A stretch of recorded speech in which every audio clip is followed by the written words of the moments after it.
అతి త్వరలో రాష్ట్రంలోని కాంగ్రెస్ ప్రభుత్వం కూలడం ఖాయమన్నారు కేంద్ర మంత్రి బండి సంజయ్. ప్రభుత్వంలోనూ లుకలుకలు మొదలయ్యాయని, సొంత పార్టీ ఎమ్మెల్యేలు అసమ్మతి పేరుతో రహస్య సమావేశాలు నిర్వహించుకుంటున్నారని బండి సంజయ్ అన్నారు. పార్టీ ఫిరాయించిన 10 మంది ఎమ్మెల్యేలపై త్వరలోనే అనర్హత వేటు పడటం తథ్యమన్నారు. ఎప్పుడు ఉప ఎన్నికలు వచ్చినా 7 సీట్లు బీజేపీ కైవసం చేసుకోవడం ఖాయమన్నారు కేంద్ర మంత్రి. కరీంనగర్లోని సీతారాంపూర్లో నిర్వహించిన అధ్యాపక ఉపాధ్యాయ ఆత్మీయ సమ్మేళనంలో కేంద్ర మంత్రి బండి సంజయ్ ఈ వ్యాఖ్యలు చేశారు.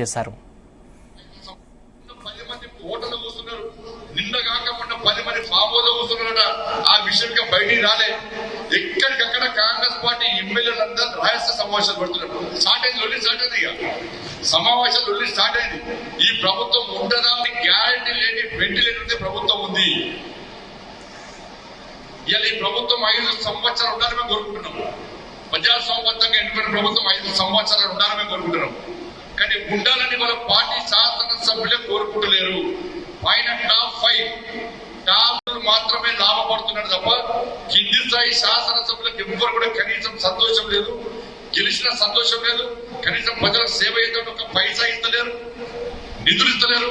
ఇలా ప్రజలు తిరగబడే పరిస్థితి వచ్చింది. కాబట్టి ఇటువంటి పరిస్థితుల్లో ఇవాళ వాళ్ళ పార్టీలోనే వాళ్ళకు స్టార్ట్ అయింది. కాబట్టి ఈ ప్రభుత్వానికి నూకలు చెల్లినాయి. ఎప్పుడు ఎన్నికలు వచ్చినా కూడా ఇలా భారతీయ జనతా పార్టీ గెలుపుతున్నది. ఇక 10 మంది శాసనసభ్యుల సుప్రీంకోర్టు జడ్జిమెంట్ కూడా వచ్చే అవకాశం ఉంది.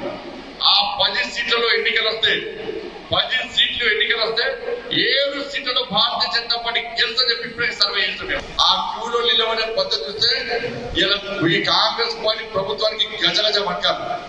మరి భారీ మెజార్టీతో గెలిపించే ప్రజలని ప్రలోభాలకు లొంగకండి.